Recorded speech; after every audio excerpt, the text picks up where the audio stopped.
Hey everyone, welcome back to In the Abyss. I'm Rob Adams of the Actors Workshop.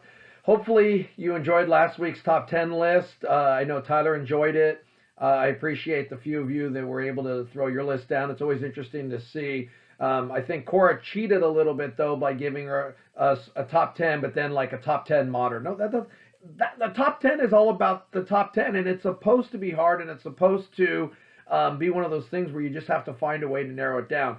But I do appreciate you guys doing it. A little disappointed that some of you did not. I was looking forward to seeing all the different lists. But once again, for those who did, thank you. So now we are on to finishing up my movies for October.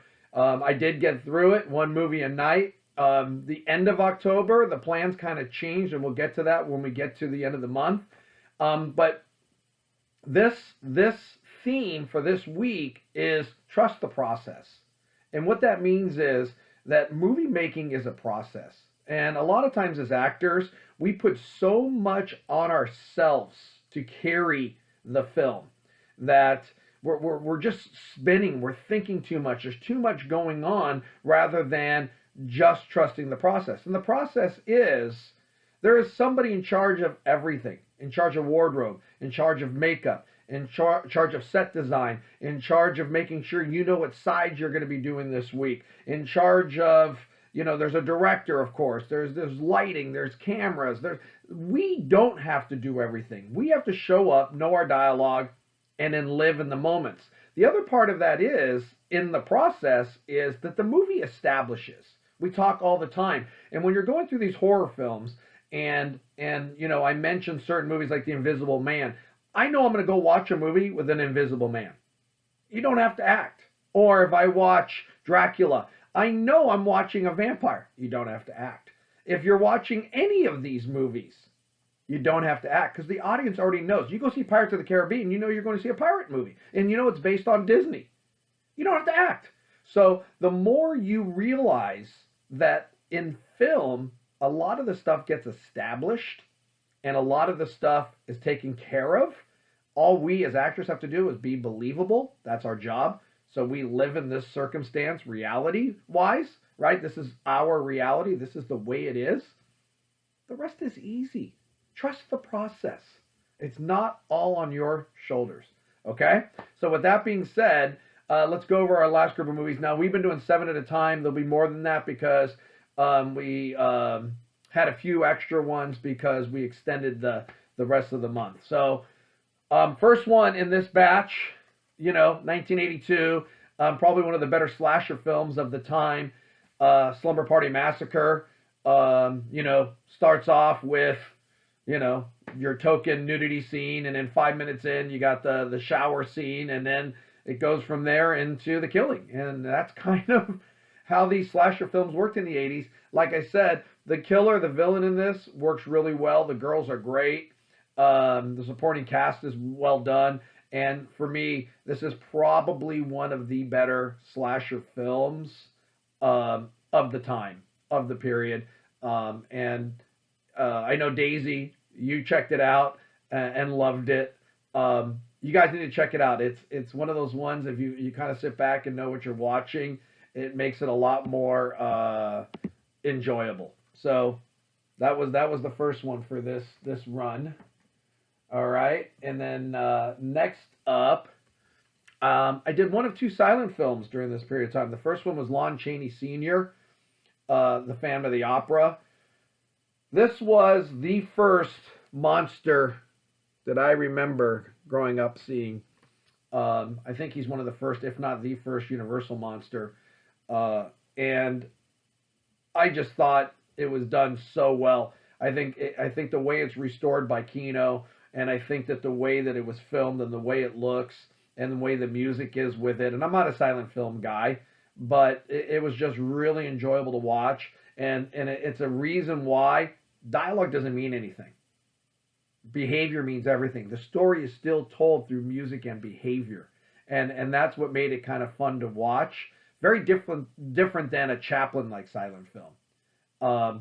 But to be able to finally see this film after knowing this Phantom growing up was super cool. I loved it. Lon Chaney was money. Totally worth it. All right, next up, kind of the original Knives Out Clue type movie, Murder by Death, Peter Falk, David Niven, Eileen Brennan. It was just it's exactly, if you guys have seen Knives Out, you'll see a lot of where they got their ideas from this movie. I love this movie because I like these kind of stories, and we've talked about this before.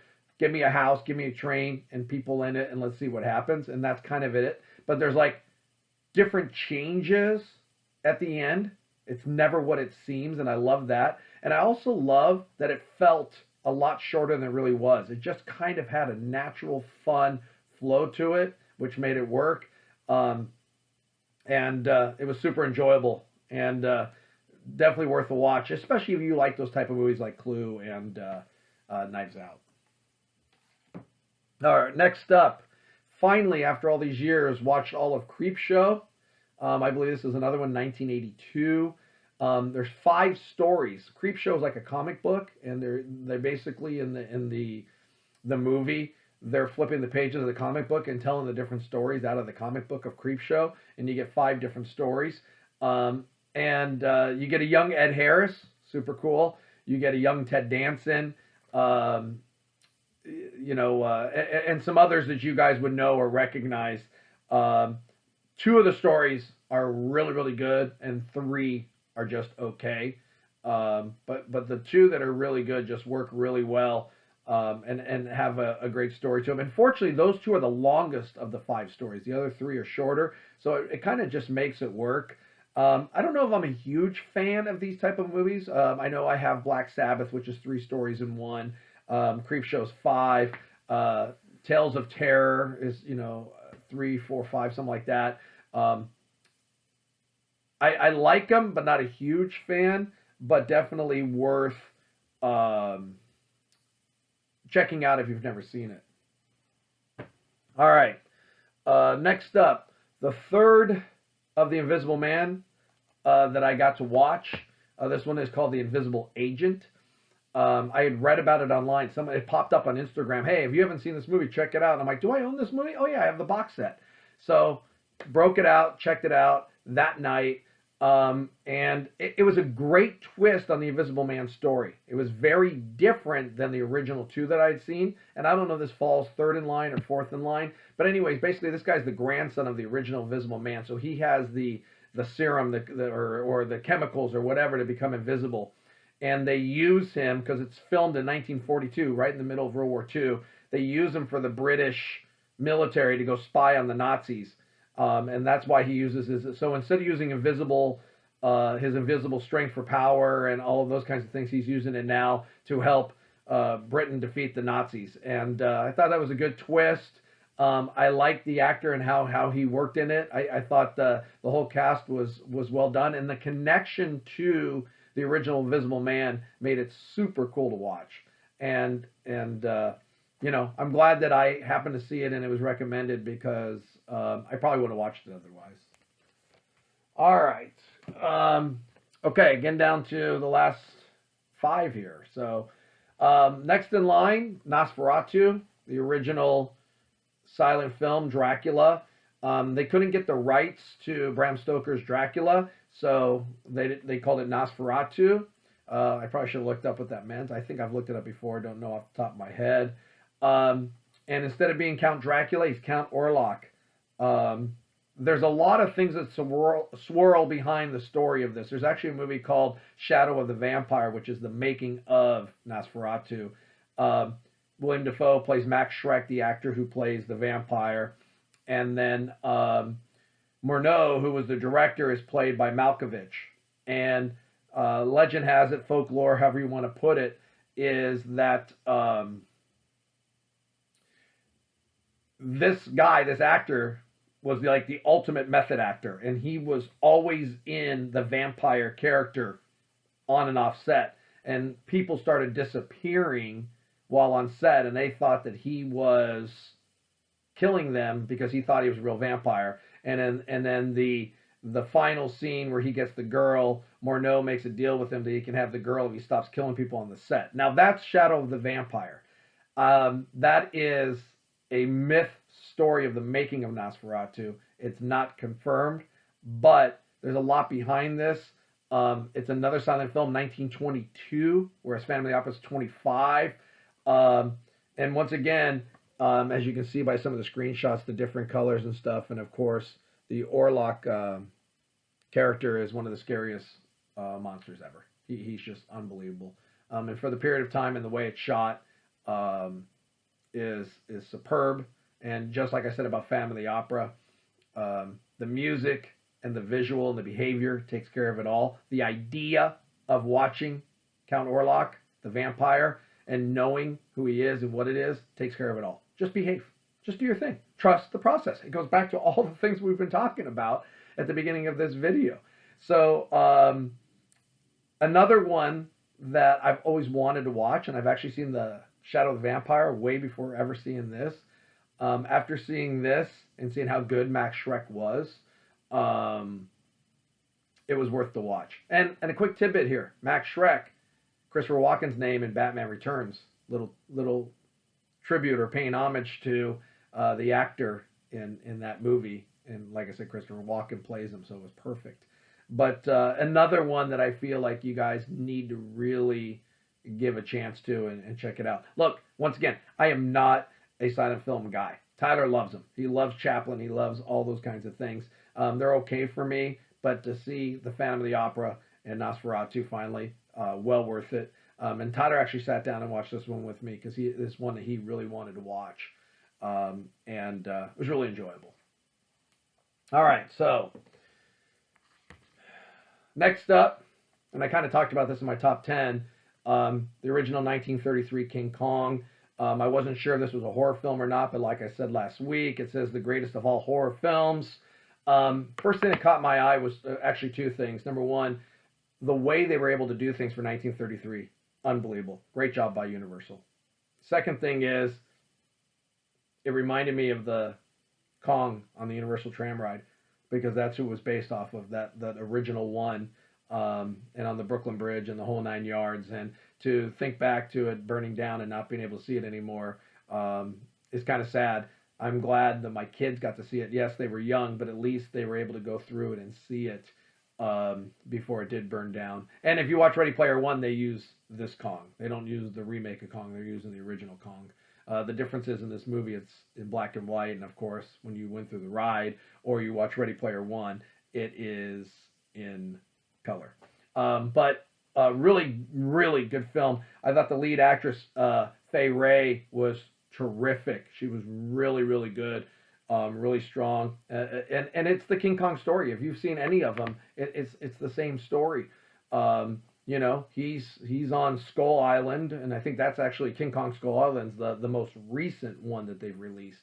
But you know, he's just living in his habitat, and these people find him and have to save the girl, and then decide once they save the girl that they need to bring Kong back and make money off of him. And then of course he ends up on the top of the Empire State Building. Now the one with Jessica Lange, they kind of put a twist to it, and he was on top of the Twin Towers. But when they did the remake with Adrian Brody and Jack Black, it was back to more of the Empire State Building. I have Skull Island. I have not watched it yet, so I will let you know. But just another original monster movie that was just such a joy to watch. I absolutely loved it, and it was an A+ movie. Okay, so going into Thursday of last week, so the 29th, my plan was Thursday the 29th, I'm going to watch The Omen. I just got the box set. I haven't watched it since I was a kid. I'm going to watch that. Friday the 30th, it's a Friday, we're going to watch one of the Friday 13ths out of the box set I just got. And then on Saturday, which was Halloween, I'm going to watch one of the Halloween films. And that was going to be the month. Well, just like in acting, you can have your plans, but things change, things go different, and you adapt and you do what you do. And that's exactly what I did. So we watched The Omen on Thursday, got Amy to watch it with me. She didn't want to because it scared her as a kid, but I talked her into it. She loved it. And because of loving it, she wanted to see what happens next. So what happens? Friday, we end up watching Omen Part 2. And then on Saturday, we end up watching Omen 3, The Final Conflict, to see the end of the trilogy. So a little bit of a curveball. They're in box sets, so I didn't show you. You can kind of see up there next to the Iron Maiden Funko Pop, the Omen box set, and then the Friday the 13th box set. So I didn't want to take the box set down for the video, so just wanted to show you guys so you can see it. But anyhow, the first one, because it comes down to the kid, right? I mean, you got Gregory Peck, phenomenal. William Holden in the second one, right? Great. And then you got a young Sam Neill who plays Damien in the third one. But it's about Damien and it's about the kid. So the first one, the kid and the looks and the smirks, that's enough. Kid doesn't talk. He screams a couple times, never says a word. Never says a word, you know. And when I say a word, like no, Daddy, that to me is not a word. I'm talking about conversational words. He doesn't talk. He just looks at you. And you know, once again, trust the process, right? He's Damien. You know he's Damien. You know he's the devil's son. He's the Antichrist. So when he just looks, you're like, holy shit, that's scary. Trust the process. Kids are great at it because kids just do it naturally. Kid was great. In the second one, different kid, same result, except this time he talks and he's a kid. He's just mischievous. He's a nice kid. And I think that's the key. If you play him scary, he's not scary. But if you play him nice and a normal kid, you kind of root for him. You hope that maybe he can break free from this devil thing, right? But of course, he embraces it and starts progressing. Kid's great. Once again, they trust the process. They do what they're told and they just do it. They don't think about it. They go, right? Third one, I thought it was a good film. It was a good conclusion. Two things, you know how it's going to end for the most part. And I once again, I think that the effect of the kid is stronger than the adult, but it was a good conclusion to the trilogy. And to finally see the first one after all these years again, and then watch 2 and 3 for the first time all the way through was really neat. And sometimes you have to, if you want to watch a movie with the wife, you got to do what she wants to do. She didn't want to watch Friday the 13th. She's not fans of those. And she's seen the Halloweens with me. So, it worked out. I'm glad it went that way. I'm glad it was a little different. And I thought it was a great conclusion to the month is I've watched 3 different Invisible Mans, but not in order. I watched 2 of The Flies, not in order, right? And I can go on and on and on. But this one was 3 days in a row. The Omen, Damien, Omen 2, and Omen 3, The Final Conflict. So a great conclusion to the month of October. And that's it. So looking forward to doing something like this in the future. I don't know what, and I don't know if it'll be every day, but it was a perfect month of October to do this. So it was well worth it. Hard at times, but worth it. Our next video, I believe, is going to be an unboxing video. I got a box of about 10 Kinos coming in. Man, I love their sales, and we'll get into them more when they get here. But we'll do our third unboxing video when that gets in here. And then we'll go from there. Once again, leave the comments. Let me know if you've seen these movies. Let me know your opinions on these movies. And which ones you're looking forward to seeing or re-watching or revisiting or whatever. Once again, I always appreciate the feedback. It's great to read, and I do appreciate it. I do appreciate you guys watching. I hope everybody's doing well. Hope to see you all soon. Once again, any questions, please reach out. www.theactorsworkshop.com. You can email me right there or leave a comment in the comment section. If you haven't subscribed, please do that, and we'll see you soon. Take care.